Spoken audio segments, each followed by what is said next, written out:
Yes, in New York, things are happening. So we're walking around.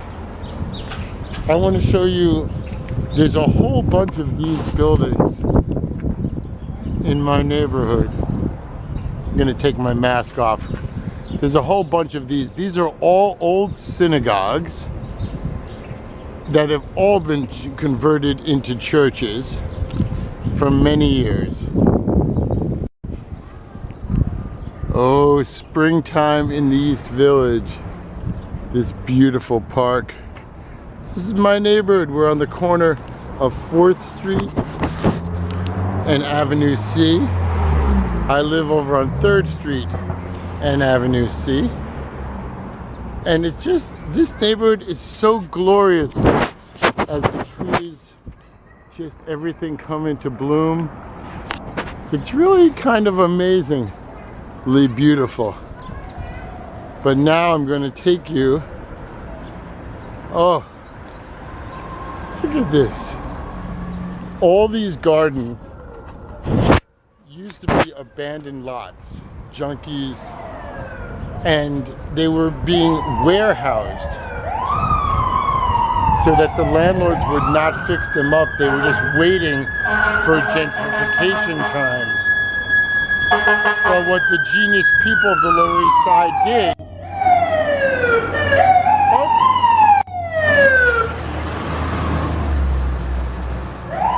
what the genius activists, Puerto Rican and other activists of the Lower East Side did, is they reclaimed the spaces and made gardens. And then when the landlords decided it was time to make money, they said, no, these are our community gardens. We have, these is a mural by the great Chico. Chico is a great neighborhood artist. And this is honor of many people who have passed away in our beautiful community and neighborhood. Here you have a little history of Puerto Rico, of the indigenous people, the Taino and the Caribwe, the conquistadores and the Africanos who were enslaved and brought there. And this is our Puerto Rican legacy here in the Lower East Side. Here's Casa Adela. Casa Adela is the best Puerto Rican food in the neighborhood, and I'm going to show you.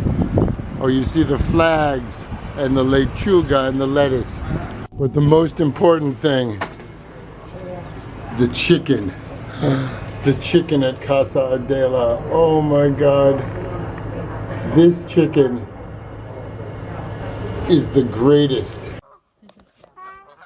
Get in there, Frank.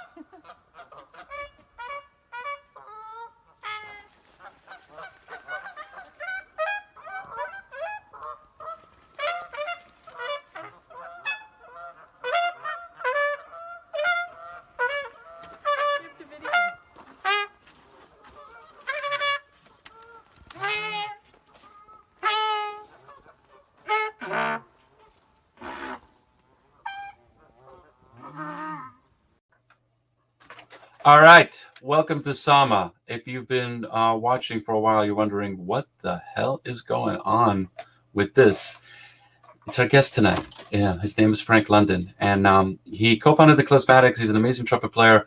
I've known of Frank for a long time, and today I got a little deeper looking at his discography and the work that he's on. The man has been busy.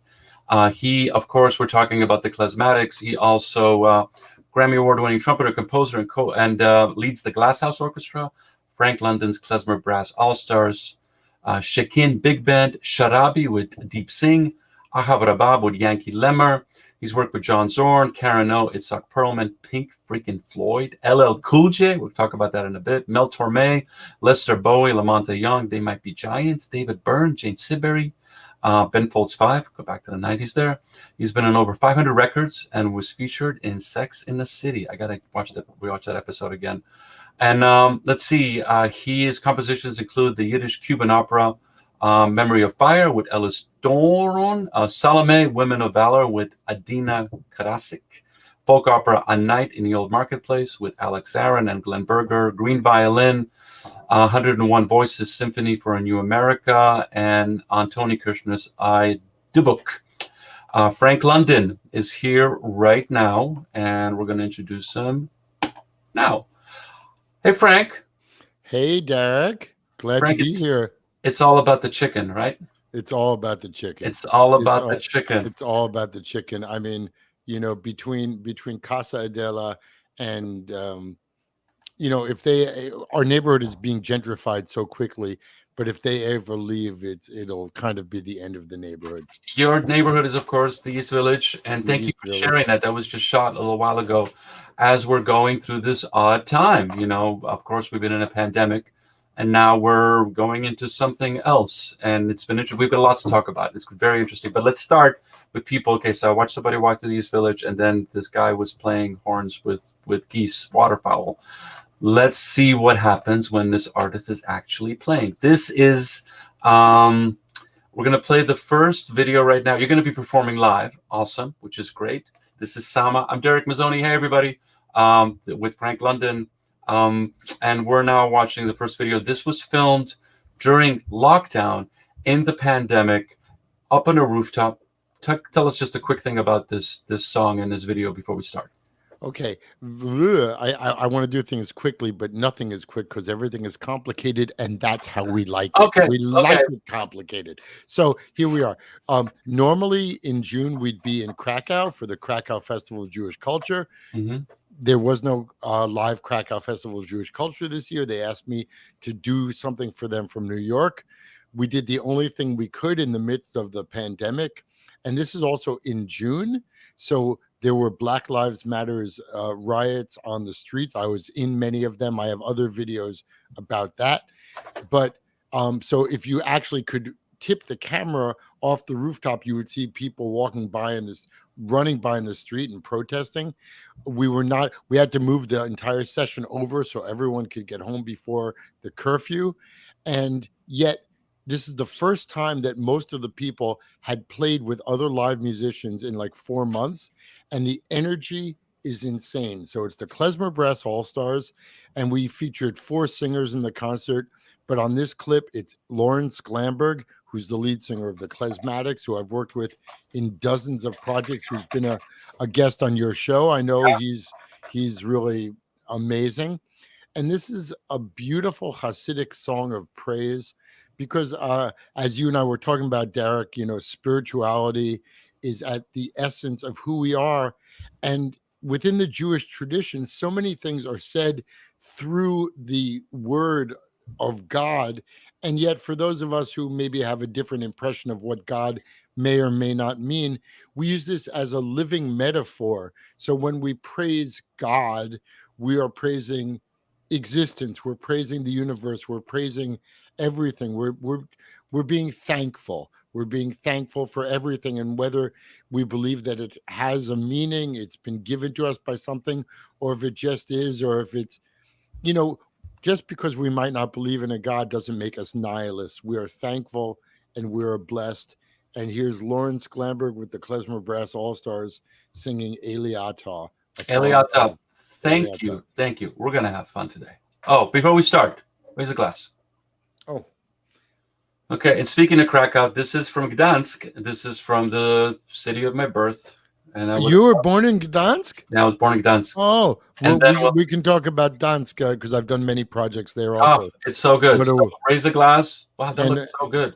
Okay. Thank you, Scott, for the choice of the camera. And I'm sorry, this is my toast to your current city in the Northwest, because these are berries and you're known for the berries. We are known for the berries. This is my berry infused vodka. So to your health. To your health. Here we go.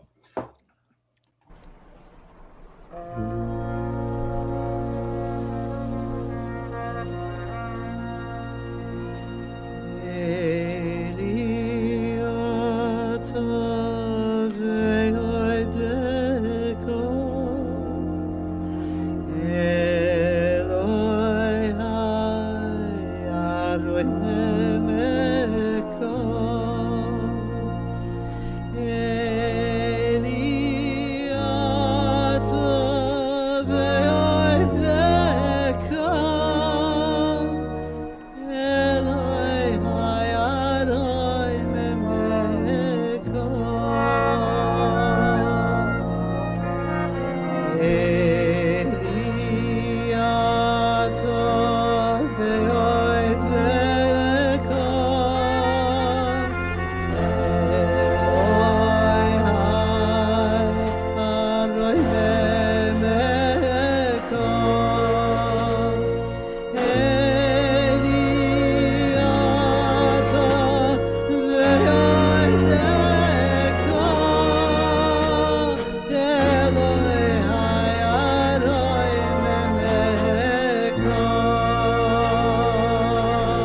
I'm glad we started with that. Oh my God. I started weeping. Because ecstasy. Yeah, you can see it. Ecstasy is one of the most important things when we're talking about spirituality and what I try to achieve in my music and in live performance especially. And it's really it's like I think many of us know about ecstasy, let's say in Sufi tradition. Yeah. But when I started playing Hasidic weddings, and you realize that they are in the same way they're achieving an ecstatic state, a trance state. Um, and one of my favorite treatises on this whole thing is Gilbert Rouget's Music and Trance, which is a wonderful analysis, mostly of Haitian music, but of the relationship between music and trance states and ecstasy. And it's an interesting dialectic that I've gone through my entire career between being a performer and performing music, a concert, and being a participant in a ritual, and where to draw the line. And sometimes the line just gets blurred and erased. And I felt the ecstasy listening to that performance. Oh yeah. Yeah, in a context, especially like, it's one thing to know that you guys haven't played together and all this is going on underneath you. It's so symbolic that you're on this rooftop in New York and everything is changing right below you. I'll tell you even more. That band had never played that song, and obviously we didn't rehearse. We ran through it once before the session, be on the roof, and just did it. Oh, it's perfect. It's perfect. It's perfect. Thank you so much for sharing that. If you're just tuning in right now, be checking in right now. This is Sama, Seattle Circuit Music and Art. I'm Derek Mazzoni. I'm here with Frank London. We just had an ecstatic experience. And of course, this is available forever after. So please look for it out there. And I want to thank and welcome everybody from Seattle Theater Group and Live in Bamako. I want to thank everybody who's watching on Salomé, Women of Valor, the Klezmatics, obviously, Frank London's page, my page, MFO. I want to thank missing people here and the Max and Frida Weinstein Archive of Yiddish. What does YIVO stand for? YIVO is the Yiddish Wissenschaft. It's basically the organization that studies Yiddish language and culture. It's a pleasure to be streaming on that too. We gotta help them with the acronyms. Are just such insider stuff. It's like, come on, talk to everybody here. Let's add that. We'll talk to Lauren about that later. Let's start. I want to have you play. Obviously, we have a bunch of stuff to get to, but how has this year? From you've been around. Not that sounds weird, but you're a musician. You've been working at this for a long time. You've traveled all over the world. Give me your take on the last year. Just this year. We could go deeper. 4 years, 10 years, 8 years. I don't know, but just this year, being in New York, being in a pandemic, and going like, what the fuck? Yeah, what the fuck is about that sums it up. I have been touring and performing continuously nonstop for 40 years. 40 years. Probably if I had to average it out, I've been on the road an average of about 7 months a year out of every year. My wife and I raised two beautiful children who are now two wonderful adults, and in our apartment, and and somehow we kept it together, and it's really fascinating. This is the first year in my life I've never been on an airplane. This is the first year where I've gotten to see all 4 seasons in New York, and watching the seasons change I'm like, are there always this many flowers? That's why on that film, I was almost amazed. Is it really like this? It's actually kind of because beautiful. you'd be touring. You'd be the beginning of a tour right now. You'd be like, you wouldn't see beginning, middle, and end. Yeah. So and thank Baruch Hashem, as we say, thank God for a combination of living very cheaply, subsidized artist housing, and low overhead and unemployment. So we're not starving Hmm. and hanging out and watching movies. I believe you and I have just begun having our film talks Yeah. because basically all music freaks I know also love food and movies. Oh So yeah, yeah. Oh yeah. yeah, so it's that. And I have no idea. Well, I know you want to talk about what's going to happen after this era, but I have no idea. The hardest part, honestly, I mean, I could talk about how weird it is to not work, not play, all these things, but the hardest part has been knowing the tragedy of people who have died, Yeah. people who've gotten ill from the disease. This is the part we can't, just find say, I'm home, I'm okay, because Yeah. I mean, if I start listing the names, I just want to cry, Oh yeah. and that has been the hardest part. And I weirdly actually, so that will lead into the second video that we've talked about, which is, so what have I been doing this last year? Well, I've never been home. Thank God. My son grew up and moved out of the apartment. He lives about 9 blocks from here. And so I took over his bedroom, which is now my office/recording studio. I had never done home recording in my entire life. Why should I? That's what recording studios are for. Hmm. There are professionals. I love professionals. Why should I pretend that I know what I'm doing? But you have no choice in this era. And I'd never made a video. That's what videographer, I'm saying? I play the trumpet, I write music. That's what I do. So I learned how to do these things on an elementary level. And just with, I'm Which is more than you would have thought possible, like right. even And last year. so it's me, it's my trumpet, and I'll just twist the screen a little bit and show you my best other friend. This is a 100-year-old harmonium, aka a pump organ, aka a preacher's organ. And in my room, in my son's former bedroom, which is now my recording studio/office, with my different trumpets and brass instruments and my harmonium, I make videos, I make recordings. And almost the first one I did near the beginning of the pandemic, as people were getting sick and people were dying and people were in the hospital and the hospitals were overflowing, I was, what role can music play? Hmm. And I don't know about you, Derek. You have a whole show about spiritual music. I struggle with this stuff all the time. It's not spiritual. It's sacred in the context Okay. It's, but that Well, could be anywhere. It could be on a nightclub. It could be in front of a fire. It could be. It's music with intention. how do you define sacred? It's with intention. If you're trying to create a transcendent experience. That's why I started crying when I saw you guys did that, because you had an intention and it became transcendent. It became like, I'm specifically looking for those things.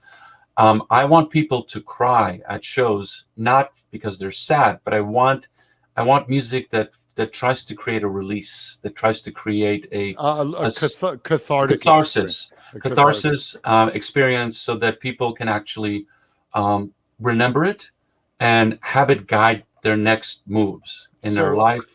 Clearly, the last piece was a catharsis for us as performers. Oh, you couldn't hide that. It was like, right. I could saw it. I was just like, it's like, unless you're a sociopath, if you see somebody crying, you're going to have a visceral reaction. You're going to have something. And especially when it's a musician, when they're on, when something's happened, when something has catalyzed them to be different, when they're not just dialing it in. It's just like, no, you're having something. You can't keep it inside anymore. Like, it has to go out. And that's what happened in that song. It was like, oh my God, prisoners are out for the first time, and it's just the air is here, and it's like all of it is there. It's like, what's going on? And it's one thing when you've been like, on an island yourself, your country, your world, everything around you is in flux. What a better time for you to come out there and actually play your instrument. It's like, if not now, when?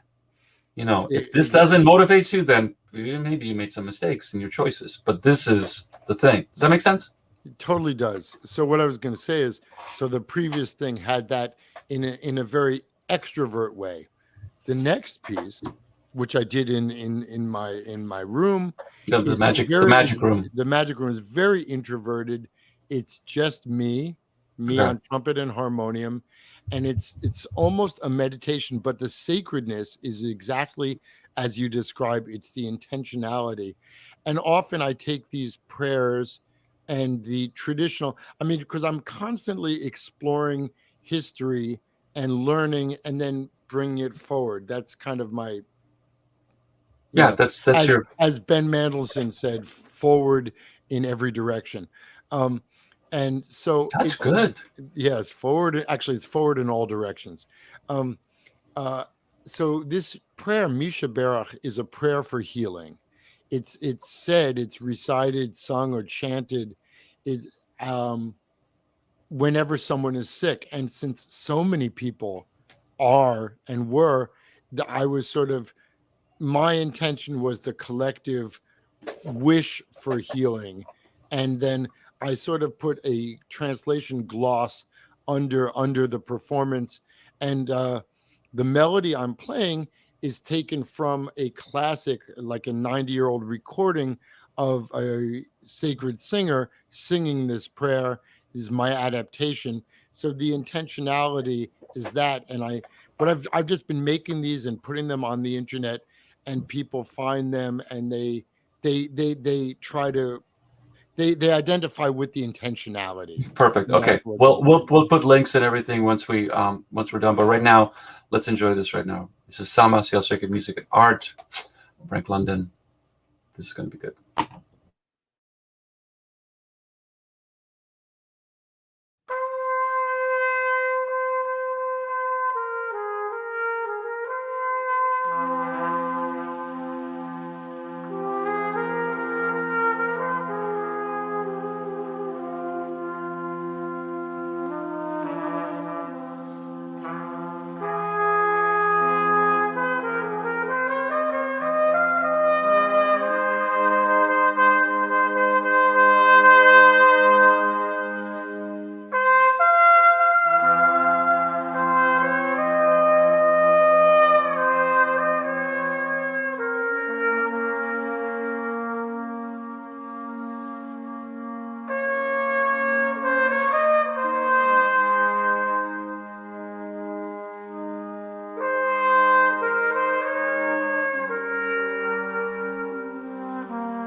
That was beautiful.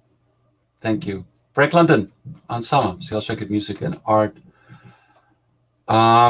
Same, different kind of emotion. Similar, but that prayer is beautiful and so freaking needed. Thank you for sharing that. I wasn't expecting it because it's like, to be honest with you, it's like you got a record coming out. Hold on, songs. Before I know, but it's like we're going deep, and it's like. But let me say two things about that last one. Now that I listened to it, first of all, I was wrong. I didn't play harmonium on that. It's all trumpets. It's a chorus of trumpets overdubbed. I think there's 4 or 5 trumpets. So that's fine. I forgot. But more important, I realized that it's about sacred time. That's the intentionality of that. Whereas the previous song and other songs that we'll be playing have a tempo. This one is without tempo, and you're entering a space. You're not gonna, be dancing and pounding a table to that. It's about sacred time. And what does that mean? If your definition of sacred is something with intention, what does that mean to be in sacred time? And so that means that all of our time, all we are doing, it's mindfulness. It's focused, concentrated intention. And there's a great Hebrew word, which is basically means intention. What's the word? I'm going to find it. It'll come to me. Don't want to put you on the spot. Yeah, no, it just came in and went out, and I'll get it. But the point is, it's the same thing as when you're meditating and you try to focus on something. And the intention is during the whole time of that prayer to be fully focused on this voice for healing. And, that's Kavanah. Sorry. Kavanah. Okay. That's it's a different kind of time space. It's not the ecstasy of the first one, but it's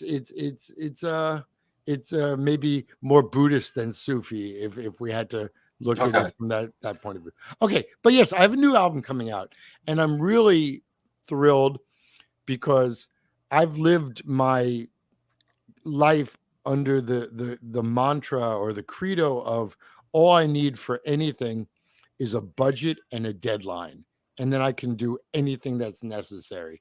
Just give me the deadline and give me the budget, and here we go. And like with the opera Hatuey Memory of Fire, the Cuban Yiddish Taino liberation opera, I had been thinking about this and talking about this for years, but it was only when someone said, okay, you're going down to Cuba and you have to send them the scores in 3 months, and because they're going to start rehearsing down in Havana, and here's your budget, go to work. That's when you do it. Okay. And same thing with Ghetto Songs. We had done the concerts, and then everything stopped for the pandemic, and we're sitting around, and I got a call from Beit Venezia, the organization in the Venice ghetto that inspired this entire project of songs about the ghettos. Venice, of course, the Jewish ghetto in Venice being the first place that was called a ghetto. That's where the word comes from. Okay, let's talk about that, because I didn't know that. Okay, really? It's so funny because at a certain point you think everyone knows something. Yeah, I mean the same thing. Like I just broke all these cardinal rules of interviewing somebody. I didn't ask you like when'd you pick up the trumpet for the first time? What did you do? What is this? Tell me what klezmer is. Well, it's funny, Dark. If you ask when I picked up the trumpet, I'm going to go into my rap about music in the public schools and how this cutting of arts budget is a total disaster, because when I was 9 years old, they came into the public schools and said, you're in 4th grade, what instrument do you want to play? Yeah, so I'm a pure product of the public schools. Public schools at a different time. Maybe we'll get there again. Inshallah. So in any case, so my people in Venice said, you know what? We want to use your Ghetto Songs project to expand our work in the Venice ghetto and beyond. And we have a little pool of money that came from a grant, and it has to be spent. This was in September of 2020. They called me. They said, and it has to be spent and finished by the end of the year. Yeah. Can you do it? I said, great. I have nothing else to do. I'm stuck in a pandemic. And the hardest thing, obviously, was figuring out how do you record music. This is before anyone was vaccinated. How do you record? I did not want to do this with everyone playing their own part solo and sending it around on Zoom. That is not how I wanted to do this.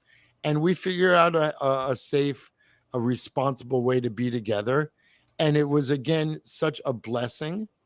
And the clip we're going to play is actually from a live concert the year prior in Venice, but the new album, Ghetto Songs. Well, okay, so we're going to talk about BB, aren't we? Is it BB or Didi? Are we going to talk about the world as a ghetto? Well, let's get there a little bit later. We'll get there. Okay, we'll get there. You threw me. Wait a second. I was in Venice for a second, and suddenly I'm listening. Well, take me to cowbell. Okay. So when looking at ghetto songs, the idea is we're starting in Venice 500 years ago because the Venice ghetto was open. Jews were not allowed to live in Venice. They worked in Venice and every night had to leave. It's like you work in Manhattan and then you get kicked out and have to like take a boat out to New Jersey, and then they have to come back the next day. Yeah. And some smart leader said, it would be a lot more efficient for everybody if you could live here, but you're Jews, so we'll put you in this tiny little area.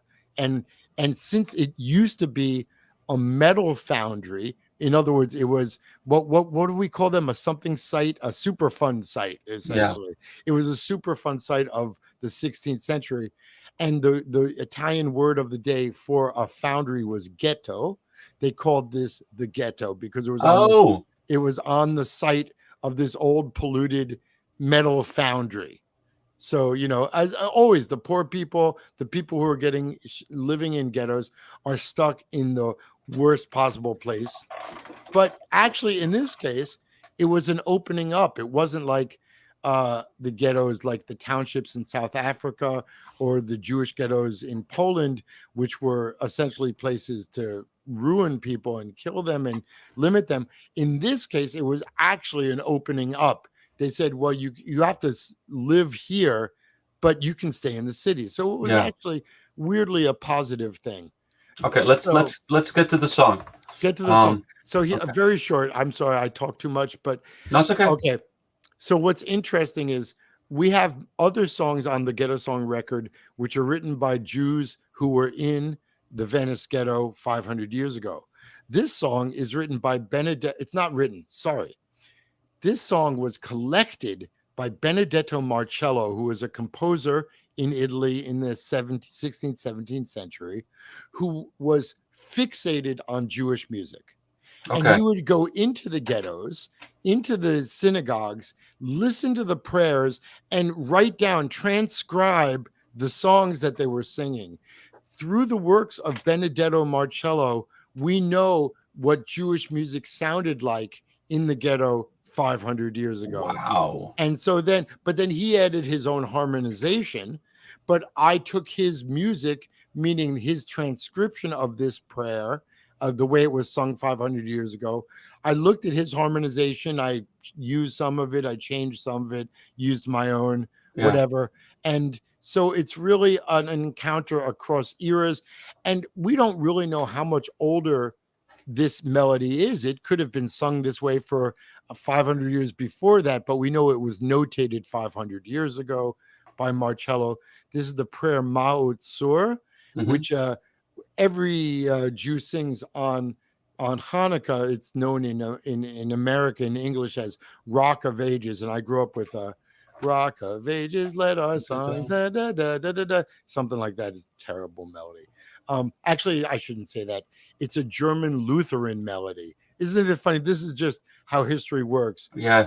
The Jews in Germany wanted to sound like the Christians, so they took a kind of Lutheran hymn and set their text to it. But the Marcello, the Christian, wanted to do it the Jewish way. Welcome to our beautiful world. So this is a live concert from Venice about a half a year before the pandemic. And it's the Ghetto Songs Ensemble. And this song is also on the recording. Perfect. And can I announce our singers and then we'll go? Yeah. We're blessed to have the amazing Karim Suleiman who is a tenor who won a Grammy for Best Vocal Performance last year, and the wonderful cantor Svetlana Kundish, who the two of them can sing opera and folk song, and they're multilingual, and they're the nicest people in the world. Ma'otsur. Okay, dude, you missed your calling, publicist. Seriously. for anyone, Whoa.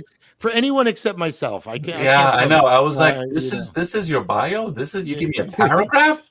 Oh, Not, okay. LLJ's not even in there, like with the whole story. We'll talk about that later. Okay, but okay, afterwards. Let's play After the this. Okay. Okay, bye.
That's beautiful. Like Yeah. really, really beautiful. Like, You know, and it's 500 years old, and it's or older, and it's still beautiful. So Sama is a concert, real concerts here. We're bringing you here. This has to be shared. This is really gorgeous work.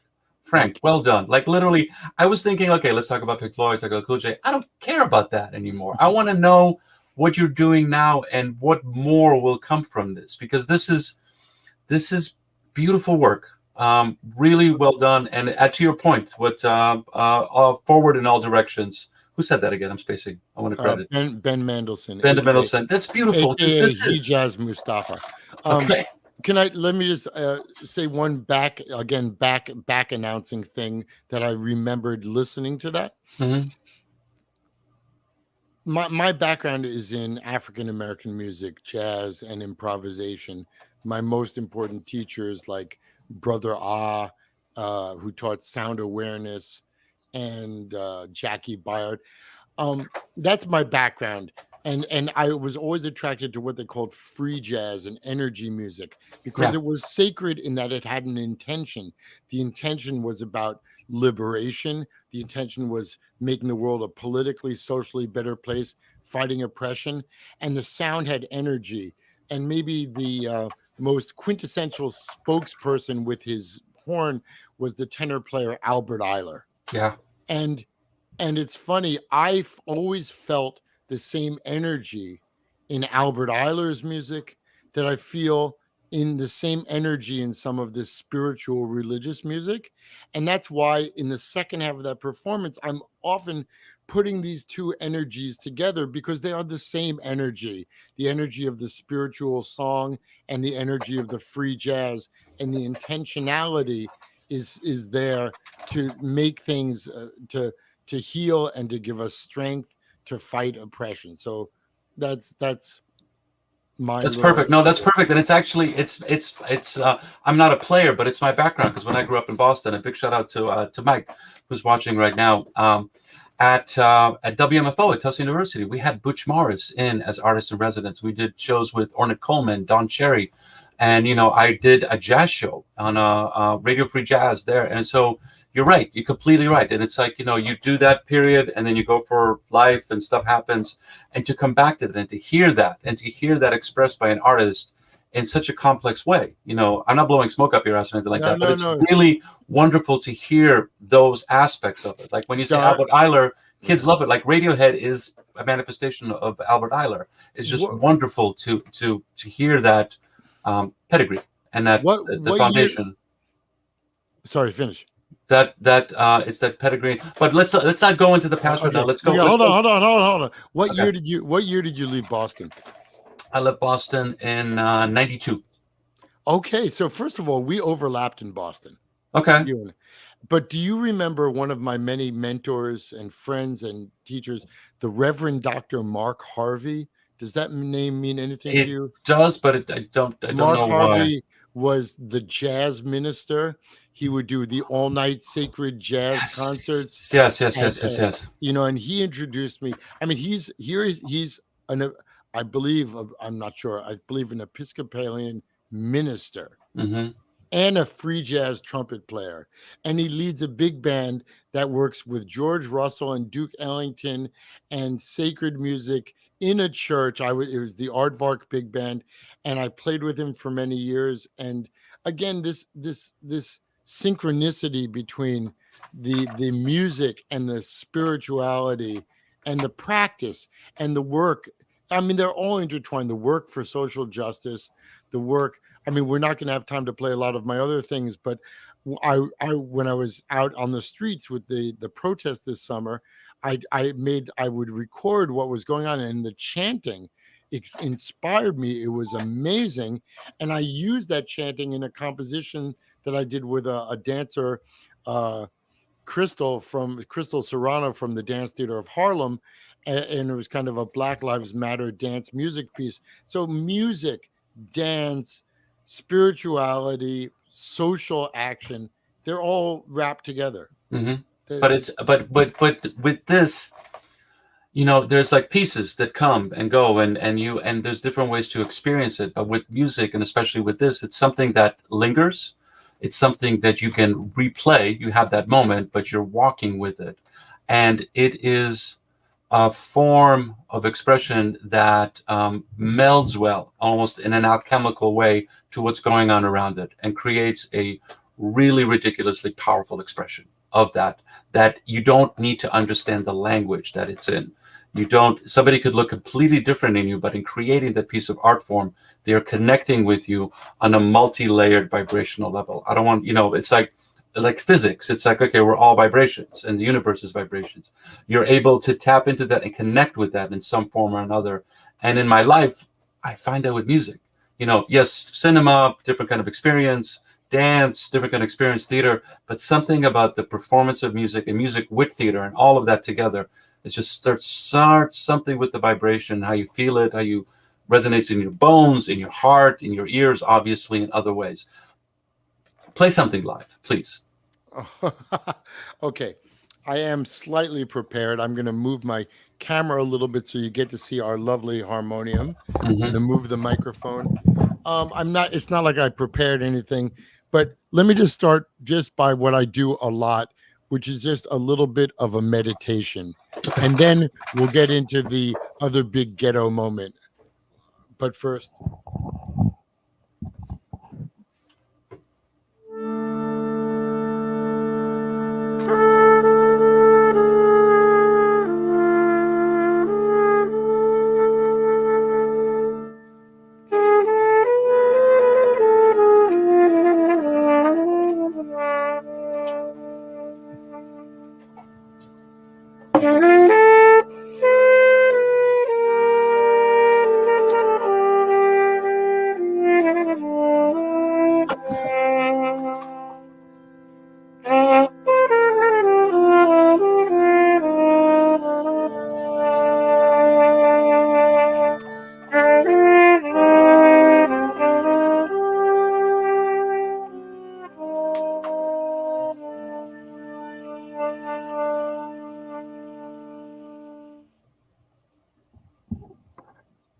But now I'm going to try something funny because, well, you're going to help me out with this, Dark. So on the Ghetto Songs recording, we recorded everything from the 1600s all the way through to the 20th and barely the 21st century. And of course, how could we forget the famous song done by War, "The World is a Ghetto"? Of course, had to be done. And of course, that's a total funky soul music piece. So there could be nothing more inappropriate than playing it on a harmonium and a trumpet. But I'm just gonna do a little fun gloss on that. But this is an homage and an honor because we sadly share that the lead singer from War who sang "The World is a Ghetto," and you're gonna tell me his name. B.B. Dickerson. Say it again. B.B. Dickerson. B.B. Dickerson, who passed away just this week. And he lived, thank God, a long, beautiful life. So he was not cut down in his youth, thank God. And it's just, if for those of you who don't know the song "The World is a Ghetto," go check out War, check out my version on Ghetto Songs, which I love. I'm playing on my show. It's a beautiful version. Thanks. Well, but it's going to sound nothing like what we're about to do now with trumpet and harmonium. But this is for you, BB. May your passage be glorious.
That's it. Let me unmute myself. So good. The first time I heard it, it was just like, okay, this is the bomb. Thank you. And yes, we lost Morris B.B. Dickerson, age of 71. He passed from a long undisclosed illness. And that song, that time period was a tester. When war came out in the 70s, especially in New York. It was a lot of stuff that was going on, and we've gone through a lot of stuff now here. Obviously, this is a pandemic. It's like an experience that brought everybody together in one form or another. This is a complicated. I'm going to get slammed on this. It's like, what do you mean together exactly? But it's been a tester. I'm curious to see what the future could be. I'm not asking you the question, but I'm curious to see what the future could be post this pandemic for artists, because we're talking about this right now. It's like, what is a concert going to be like? When we started this conversation, you would be on tour, but you're not on tour right now, and you're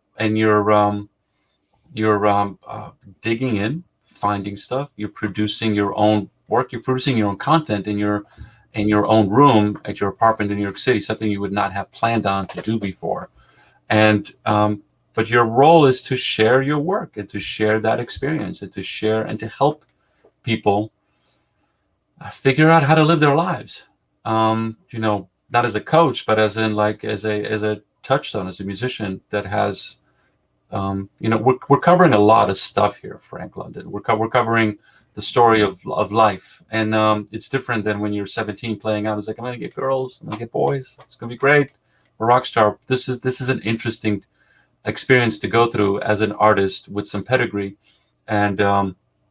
and chops, and to be able to express that is so rare. So well done.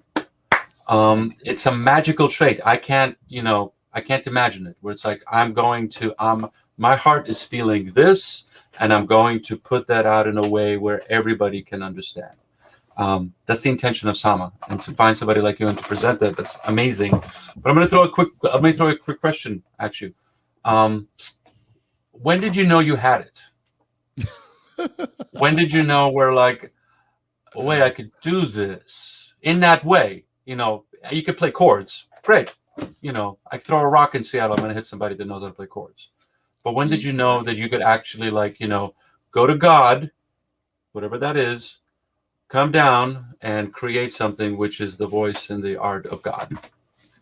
I'm making you blush. I'm sorry. Not exactly that way, but you know what I'm trying to say. There's words for this, and it's so funny. You've interviewed so many people, and I've watched a number of them, and they're amazing.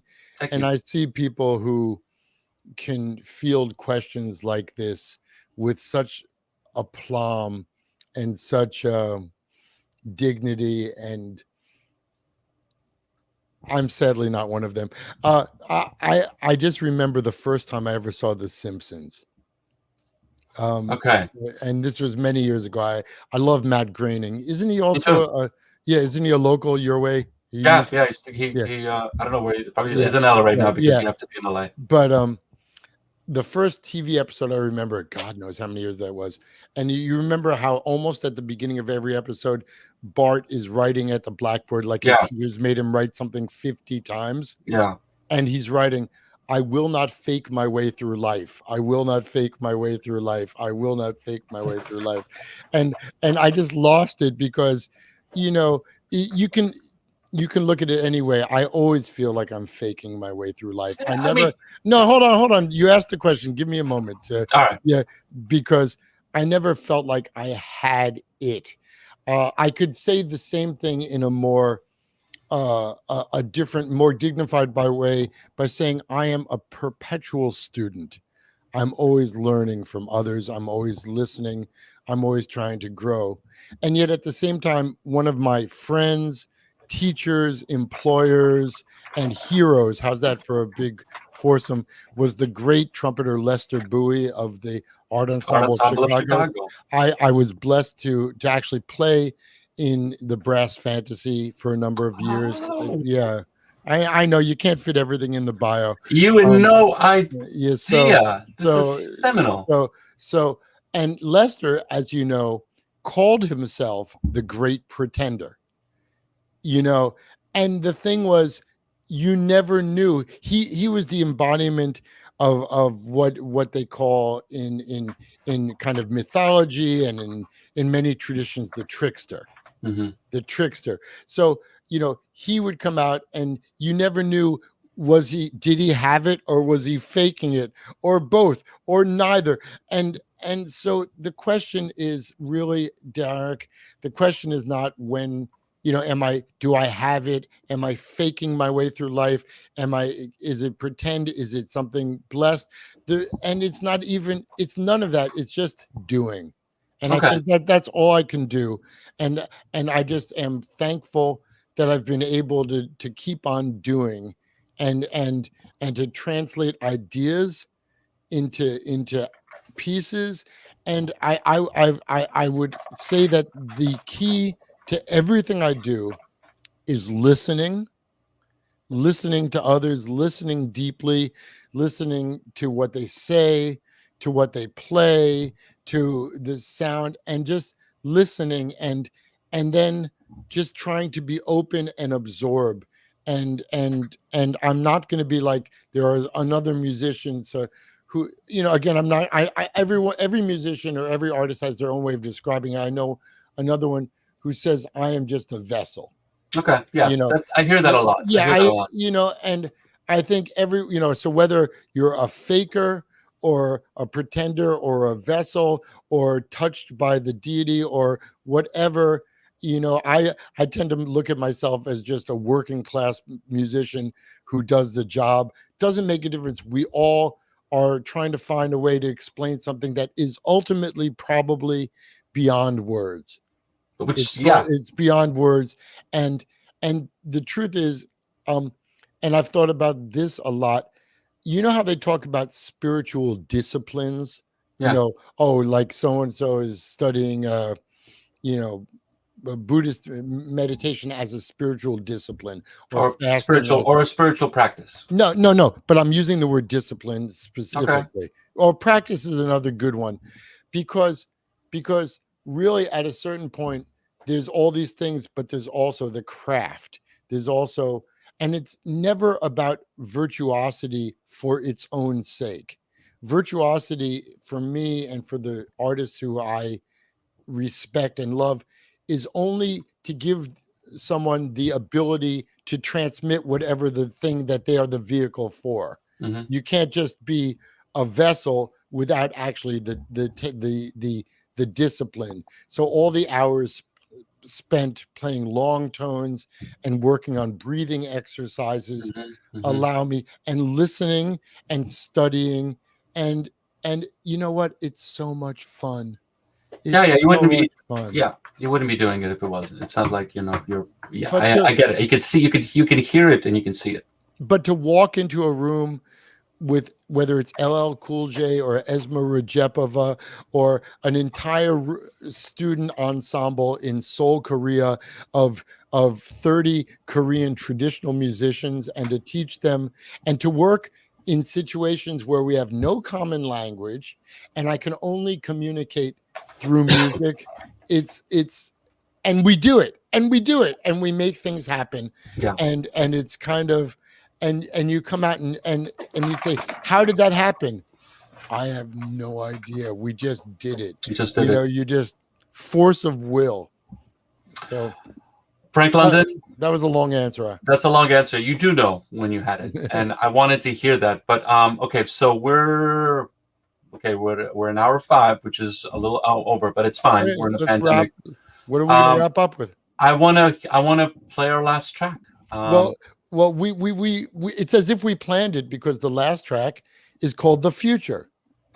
And so how will I answer your question about what can happen afterwards? Mm-hmm. In the words, one of the traditions that I've tied into through all my years of work with Yiddish music is the Yiddish socialist anarchist writers and songwriters of about 100 years ago, and they were so pure and they just had such a glorious vision. And the words to this tune, Die Zukunft, even though I'm playing the melody and I'm playing all the instruments except for the tabla, which is by my brother and partner Deep Singh, and it says the future will be beautiful. It All will right. be a glorious Perfect. place. We It'll could have be beautiful. scripted this. We could have scripted it. It's exactly right. Perfect. Great drama. Okay. All right. Frank London, thank you. The new record is out on Felme Records. It comes out on April, tell me. 16. April 16th. It'll be available on all platforms, but most importantly, it'll be on Bandcamp, and that's the way that you can actually support artists. And speaking of artists, our next summer session will be next Thursday. It will be at 11 a.m. early because they have a pretty significant following in the Middle East. It's the Secret Trio. Do you know those guys? Of course I do. They're out of New York. That's Ismail Lumanovsky, who and it's the amazing Ara Dinkjian, and Ara played on Sukkar Zis with Ara. By the way, you got me started again. Is a perfect example of virtuosity, not for the sake of playing the fastest licks, but virtuosity to express the deepest music. And and Tamer, whose last name I'm forgetting, on Kanun, and they are the most profound musicians, the three of them, with heart, soul, chops, intentionality. You're gonna have a great time. Okay, awesome. They're wonderful.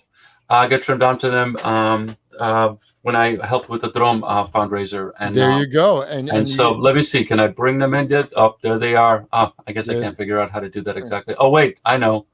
Let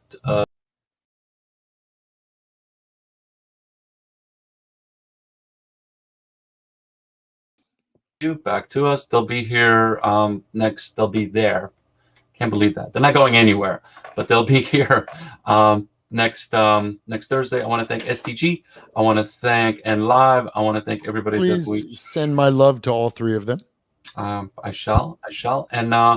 And then I think after that we got the Warsaw Village Band. Then we're gonna have Omar Sosa out of Barcelona coming up a bit after, and then some other artists that Frank is going to turn me on to. This is Sama, Seattle Sacred Music and Art, celebrating artists and art with a sense of intention as we all go through the pandemic and continue to. I need to stress this: please wear a mask. Even if you've been vaccinated once, you've worn twice, you can still get people sick. We're all hopeful, but please, please, please continue to be as safe as you possibly can. Frank, this is awesome. You're doing great work. You made me cry twice. Not exactly cry. I wonder if there's another word for it. Is there a Yiddish word for when you're crying because you're happy or you're emotional? Because crying is like one word. It's like crying. You must be sad. No, there's other ways. And I want to find those words that can express verklempt. You know, it makes sense. You made me verklempt twice. Thank you. Thank you. Be well and be safe, and catch us next week. See you in the future.